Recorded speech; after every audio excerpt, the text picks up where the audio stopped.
High friends, welcome back to my channel. আর এখন আমি তোমাদের জন্য রিভিউ করব সৃজিত মুখার্জির আপকামিং ছবি পদাতিকের টিজারের, যেটা গতকাল মৃণাল সেনের যে জন্মবার্ষিকী ছিল সেই দিনই আর কি রিলিজ করা হয়েছে।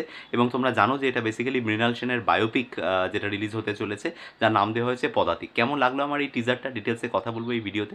রিকোয়েস্ট একটাই, ভিডিওটা শুরু থেকে শেষ পর্যন্ত দেখো। আর কোনো কিছু যদি ভালো লেগে থাকে তাহলে ভিডিওটাকে লাইক, শেয়ার, চ্যানেলটাকে অবশ্যই সাবস্ক্রাইব করে নিও। দেখো, সৃজিত মুখার্জির ছবি এবং তিনি মৃণাল সেনকে ট্রিবিউট দিচ্ছেন, তো এক্সপেক্টেড ছিল যে একটা কিছু ভালো আউটকাম আসবে। তো একটা কথা প্রথমেই বলে দেওয়া দরকার যে এটা কিন্তু একদম আউট অ্যান্ড আউট একটা কিন্তু বলতে পারো যে বায়োপিক। এটা কিন্তু তার কাজকে দেওয়া ট্রিবিউট বা তার কোনো সিনেমার মেকিং প্রসেস এটা নয়।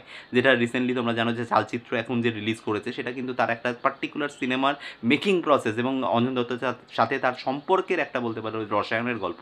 কিন্তু এটা কিন্তু মোর টুয়ার্ডস দি মানে the man himself, the maestro himself, যার জীবনের গল্পগুলো কিন্তু বলা হয়েছে এবং সেই কারণে তার জীবনের সমস্ত হাইলাইটেড পয়েন্টসগুলো কিন্তু উঠে এসছে। এবং যেহেতু সৃজিত মুখার্জি সে সবথেকে বেশি নাটক বা সবথেকে বেশি ড্রামা যে সিচুয়েশনগুলোতে খুঁজে পেয়েছে, সেগুলোকেই বেসিক্যালি কিন্তু ঠাঁই দেওয়া হয়েছে এই টিজারে। তো দেখো, ফার্স্ট যেটা বলবো সেটা হচ্ছে যে ওই যে ঘটনাটা রবীন্দ্রনাথ ঠাকুরের মৃত্যু দিনে, সেই দিন যে ওই ঘটনাটা, যেটা মৃণাল সেন বহু জায়গায় বলেছেন বা লিখেছেন, যে ঘটনাটা তার জীবনে একটা মোড় ঘুরিয়ে দিয়েছিল। যে একটা সাধারণ মানুষ, সে তার মৃত সন্তানকে নিয়ে নিমতলা শ্মশানে এসেছিলেন, কিন্তু সেই এত ভিড়ের ধাক্কায় সেই সন্তানটি তার হাত থেকে পড়ে যায় এবং তাকে তারপরে আর খুঁজে পাওয়া যায়নি। তো সেইটা দিয়ে টিজারটা শুরু হচ্ছে। এটা একটা গুজবম মোমেন্টস। যারা এই ঘটনাটা জানে তারা আরও বেশি করে রিলেট করবে। এবং রিল ফুটেজ এবং রিয়েল ফুটেজটাকে যেভাবে মেশানো হয়েছে ওই জায়গাটায়, বোঝা যাচ্ছে না তা নয়, কিন্তু ওভারঅল কিন্তু ট্রিটমেন্টটা ভালো লাগছে, মানে ভেরি ক্লোজ টু রিয়েলিটি। আর একটা জিনিস যেটা বলবো সেটা হচ্ছে যে এখানে অবশ্যই চঞ্চল চৌধুরীর লুক, যেটা নিঃসন্দেহে ভালো। এবং স্পেশালি একজন সাহেবের সাথে উনি যখন এগিয়ে আসছেন, যখন একটু বয়সকালে আর কি যে ক্যারেক্টারটা দেখানো হচ্ছে, সেই জায়গাটা তো মানে আলাদা করাই যাচ্ছে না। এবং হাঁটা বা অন্যান্য জায়গাগুলো খুব ভালো কিন্তু বলতে পারো যে অ্যাডাপ্ট করা হয়েছে। তো সেই জায়গা থেকে চঞ্চল চৌধুরী অ্যামেজিং লাগছেন দেখতে। এবং ভয়েস, গলার আওয়াজ, সেটাও কিন্তু দুর্ধর্ষ লাগছে দেখতে। আরও কয়েকটা রেফারেন্স আমার ভালো লাগলো, সেটা হচ্ছে যে ওনার ছবিরই যে রেফারেন্সগুলো, যেমন ধরো হ্যাঁ, ওনার যে ছবিটা খারিজ, মানে সেই ছবিটা যখন স্টার্ট হয় তোমরা জানো যে রেড রোডের উপর থেকে উনি শটটা নিয়েছিলেন, ছবি শুরু হয়েছিল। এবং সেই জিনিসটা কিন্তু কৌশিক গাঙ্গুলিও তার যে ছবিটা বানিয়েছিলেন পালান, সেই পালানের ক্ষেত্রেও কিন্তু রেখেছিলেন ওই শটটা, যে রেড রোডের উপরে ক্যামেরাটাকে বা একটা জায়গায় রেখে দেওয়া হয়েছিল।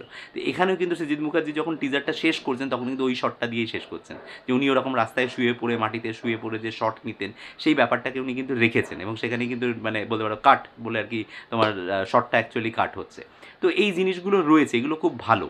কিন্তু এবার প্রশ্ন হচ্ছে যে মানে ওভারঅল টিজারটা দেখে যেটা আমি বলবো, যেটা আমার মনে হয়েছে, সেটা হচ্ছে যে যেহেতু এটা মৃণাল সেন, যেহেতু এটা বলতে পারো যে একটা ছক ভাঙা একটা মানুষের গল্প, তার রাজনৈতিক চেতনা বা অন্যান্য জিনিসগুলো সেগুলো যেরকম ঠাঁই পেয়েছে, তার মেকিং স্টাইলটা কিন্তু মানে থাকাটা খুব জরুরি ছিল। সেই এসেন্সটা আমি এই টিজারটা থেকে মিস করছি।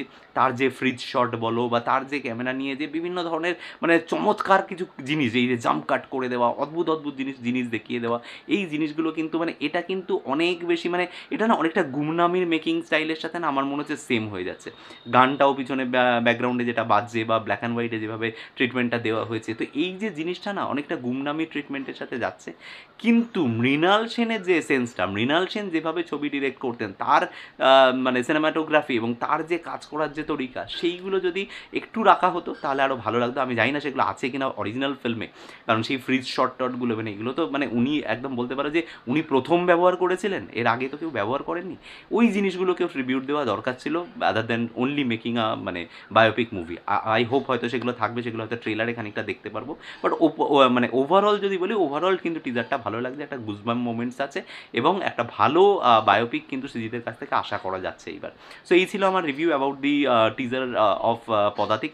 তোমাদের কেমন লেগেছে কমেন্টে এসে জানাতে পারো। আর যদি এই ভিডিও থেকে কোনো কিছু ভালো লেগে থাকে, ভিডিওটাকে লাইক, শেয়ার, চ্যানেলটাকে অবশ্যই সাবস্ক্রাইব করে নিও। দেখা হচ্ছে তোমাদের সাথে আমার পরের কোনো ভিডিওতে। Till then, bye by.